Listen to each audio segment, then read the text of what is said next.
Buenas tardes. Hoy en este video conozcamos a San José. En San Mateo capítulo 1 nos dice sobre la genealogía de Jesús. Genealogía de Jesucristo, hijo de David, hijo de Abraham. Abraham engendró a Isaac. Isaac engendró a Jacob. Jacob engendró a Judá y a sus hermanos. Judá engendró a Fares y a Zara de Tamar. Fares engendró a Esrón. Esrón engendró a Aram. Aram engendró a Aminabad. Aminabad engendró a Naasón. Naasón engendró a Salmón. Salmón engendró a Booz de Racab. Booz engendró a Obed de Ruth. Obed engendró a Jesé. Jesé engendró al rey David. David engendró a Salomón, de aquella que había sido mujer de Urías. Salomón engendró a Roboat. Roboat engendró a Abía. Abía engendró a Asaph. Asaph engendró a Josafat. Josafat engendró a Jorán. Jorán engendró a Osías. Osías engendró a Joatán. Joatán engendró a Acaz. Acaz a Ezequías. Ezequías engendró a Manasés y Manasés engendró a Amón. Amón engendró a Josías. Josías a Jeconías y a sus hermanos por el tiempo de la deportación a Babilonia. Después de la deportación a Babilonia, Jeconías engendró a Salatiel. Salatiel a Zorobabel. Zorobabel engendró a Abiud. Abiud engendró a Eliaquín. Eliaquín engendró a Azor. Azor engendró a Sadoc. Sadoc engendró a Aquín. Aquín engendró a Eliud. Eliud engendró a Eleazar. Eleazar engendró a Matán. Matán engendró a Jacob. Jacob engendró a José, el esposo de María, de la cual nació Jesús, el llamado Cristo. Así que todas las generaciones son, desde Abraham hasta David, 14 generaciones. Desde David hasta la deportación a Babilonia, 14 generaciones. Desde la deportación a Babilonia hasta Cristo, 14 generaciones. Straubinger en la Biblia, a propósito de este texto, comenta. San Mateo da comienzo a su evangelio con el abolengo de Jesús, comprobando con esto que él, por su padre adoptivo, San José, desciende legalmente en línea recta de David y Abraham, y que en él se han cumplido los vaticinios del Antiguo Testamento, los cuales dicen que el Mesías prometido ha de ser de la raza hebrea de Abraham y de la familia del rey David. La genealogía no es completa. Su carácter compendioso se explica, según San Jerónimo, por el deseo de hacer tres grupos de 14 personajes cada uno. Esta genealogía es la de San José y no la de la Santísima Virgen, para mostrar que, según la ley, José era padre legal de Jesús y éste, heredero legal del trono de David y de las promesas mesiánicas. Por lo demás, María es igualmente descendiente de David, porque según San Lucas 1:32, el hijo de la Virgen será heredero del trono de su padre David. Sobre la genealogía que trae San Lucas y que es la de la Virgen, véase Lucas 3:23 y nota. Según los resultados de las investigaciones modernas, hay que colocar el nacimiento de Jesús algunos años antes de la era cristiana determinada por el calendario gregoriano, o sea, el año 747 de la fundación de Roma más o menos. Al no hacerlo así, resultaría que Herodes habría ya muerto a la fecha de la Natividad del Señor, lo cual contradice las Sagradas Escrituras. Ese hombre impío murió en los primeros meses del 750. Esposo de María, padre de Jesús, descendiente de David. José era el padre putativo de Jesús, a cuyo nacimiento asistió en Belén. Vivió en Nazaret ejerciendo el oficio de carpintero y, al parecer, murió antes de que comenzase la vida pública de Jesús. Su culto fue extendido en Oriente antes del siglo V. No llegó a Occidente hasta la Edad Media. En 1870 fue proclamado patrón de la Iglesia Universal. Es también patrono de los carpinteros y de los moribundos, ya que él murió en la dulce compañía de Jesús y de María. Ese es San José, alguien tan grande para Dios que le confía a su divino hijo. José el carpintero debía ser alguien con una santidad inmensa, un hombre justo, alguien que se debía acercar a la perfección de la Santísima Virgen, alguien con la santidad más grande después de nuestro Señor y Nuestra Señora. Tuvo que ser así para que nuestro Señor le confiara al niño Jesús y a la criatura más perfecta que le había creado, la Santísima Virgen. Fue un gran santo, modelo de esposo y padre bueno. A él le fue confiada la custodia de Cristo, y por eso la Iglesia, que es cuerpo de Cristo, sigue recurriendo en él en busca de protección y de cuidado. Monseñor Joao Sacladías, en su libro San José, ¿quién lo conoce?, dice sobre el santo patriarca: al enviar a su hijo al mundo, el padre sabía que él se vería rodeado por el odio desenfrenado y mortal de los malvados, como lo evidenciará el sangriento episodio del martirio de los santos inocentes por orden de Herodes. Para defender de tantos riesgos al pequeño Jesús, que ya estaba amparado por el afecto de la mejor de todas las madres, solamente un hombre fue escogido, José, a quien el mismo Padre Eterno confió la misión de ser en esta tierra el Padre Virginal de Jesús. Él será el brazo fuerte del Todopoderoso para custodiar y salvar al Hijo de Dios y a su Madre Santísima de los más variados peligros. Es por esto que dentro de la Iglesia Católica San José encarna las virtudes de la honestidad, el amor, el trabajo y la fe inquebrantable en Dios. Todos los hechos relativos a la vida de San José aparecen en los Evangelios, en especial en los de San Mateo y de San Lucas. En Mateo 1, 20-21 dice: en un pueblo de Palestina llamado Nazaret vivía un hombre llamado José. Era descendiente de la familia del rey David. Estaba comprometido para casarse con una mujer del pueblo llamada María. Cuando todavía no habían vivido juntos, María concibió a un hijo por obra del Espíritu Santo. Entonces José, que era justo y bueno, no quería denunciarla públicamente y decidió abandonarla en silencio. Pero un ángel del Señor se le apareció en sueños y le dijo: José, hijo de David, no temas de recibir a María, tu esposa, porque lo que hay en su vientre proviene del Espíritu Santo. Ella dará a luz un hijo, a quien pondrás el nombre de Jesús, porque él salvará a su pueblo de todos sus pecados. Así es como María y José se casaron y comenzaron a vivir en una pequeña casa de Nazaret mientras esperaban el nacimiento de Jesús. José era carpintero de oficio y trabajaba haciendo encargos en madera para todos los vecinos. En aquella época apareció un decreto del emperador Augusto que ordenaba realizar un censo en todo el mundo. Cada familia debía ir a inscribirse a su lugar de origen, y José tuvo que partir con María embarazada a la ciudad de Belén, de donde era el rey David y a donde le pertenecía.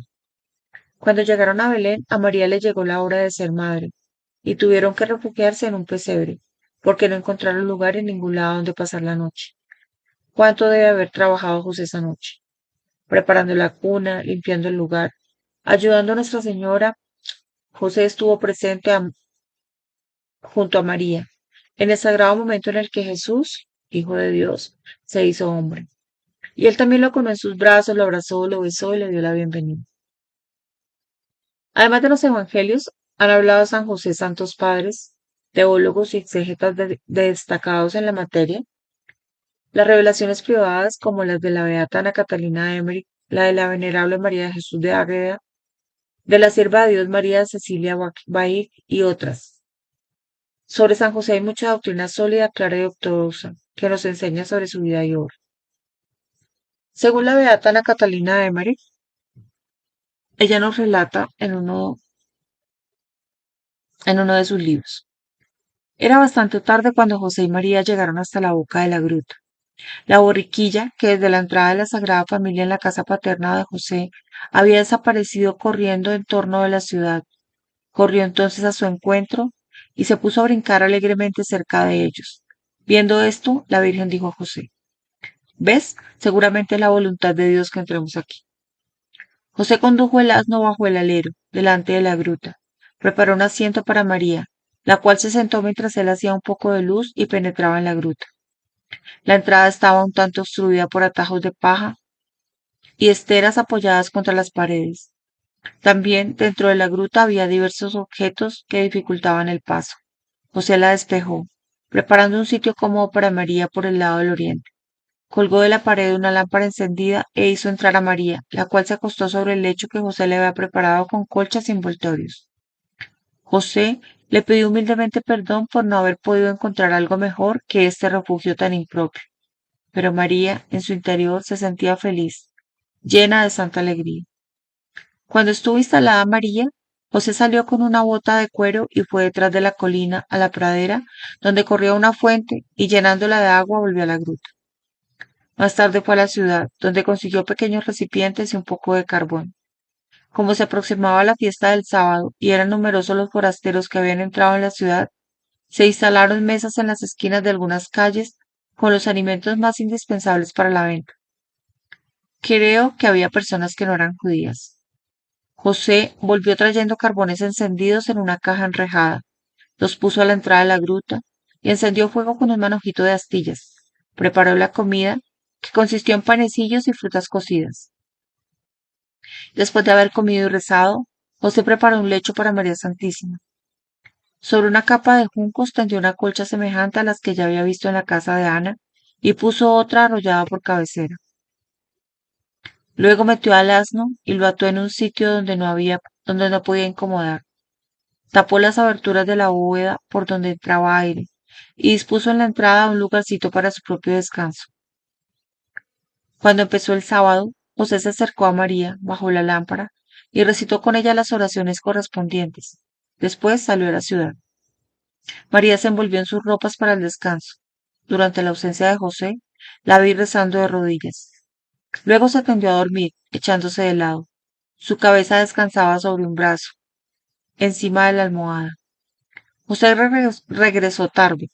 Rezó una vez más y se tendió humildemente en su lecho a la entrada de la gruta.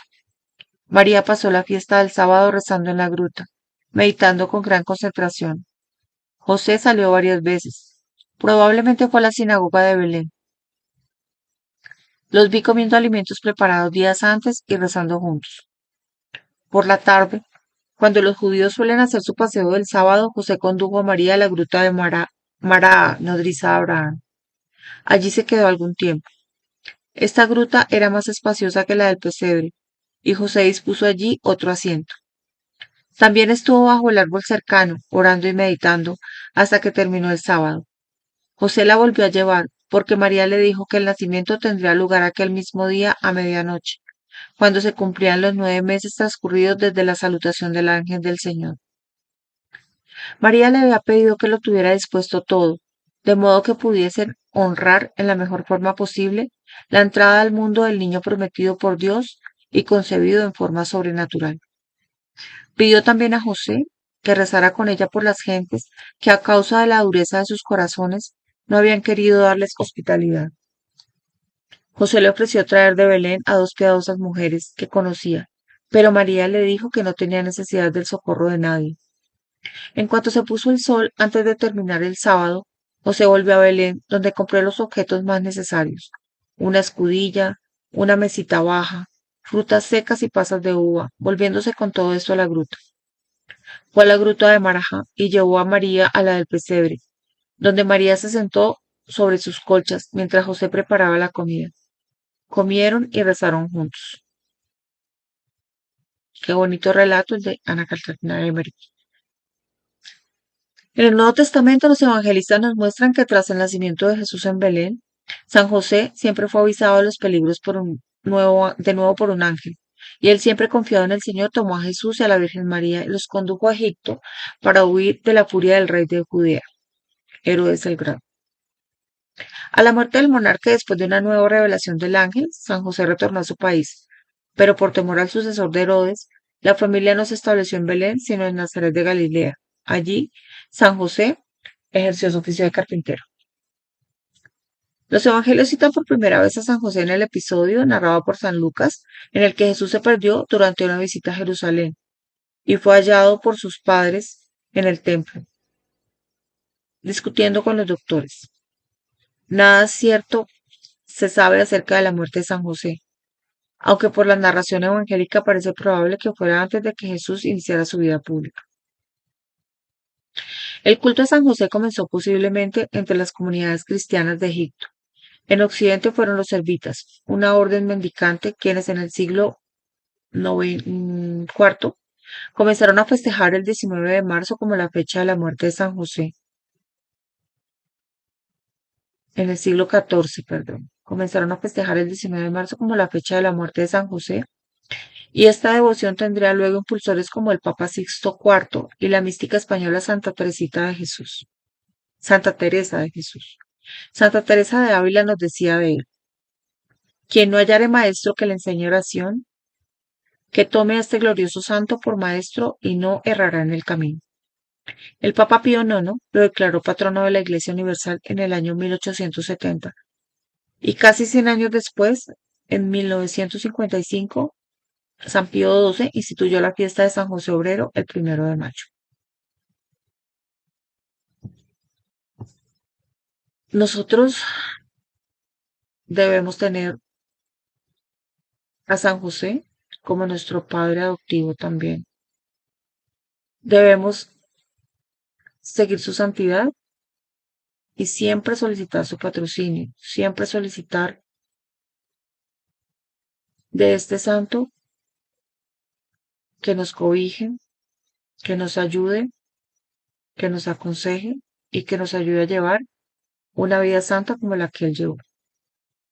Muchas gracias por estar nuevamente con nosotros en un nuevo video. Dios los bendiga.